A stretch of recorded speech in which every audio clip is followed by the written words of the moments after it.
আসসালামু আলাইকুম। ভিডিওটা আপনার কাছে গিয়েছে, ভিডিওটা স্কিপ করবেন না, ভিডিওটা দেখবেন। দেখেন, আপনার পরিবারের জন্য আপনি যা কিছু করতেছেন, পরিবারের মুখে হাসি ফুটাইতেছেন, সবার সব সবার স্বপ্ন পূরণ করতেছেন। আপনি নামাজ কালাম ছাইড়া দিছেন, পড়েন না, জানেন আল্লাহ তাআলা তাও তাও আপনার প্রতি খুশি, তাও আপনার প্রতি নারাজ না। নামাজ কালাম পড়ে না, তাও আপনার প্রতি নারাজ না। কারণ সে যদি নারাজ হয়, আপনাকে যদি আল্লাহ অসুস্থতা দান করে বা অসুস্থতা দেয়, তাহলে এই অসুস্থতার বুকগুলা ওই আপনার পরিবারও ভুগতে হবে। কারণ তাদের রিজিকগুলো আপনার মাধ্যমেই আসে।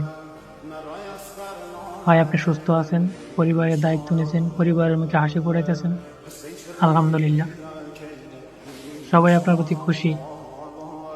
তো আল্লাহ তো চাই আল্লাহকে খুশি করেন। আর আল্লাহকে খুশি করতে হলে কি করতে হবে? নামাজে আসতে হবে।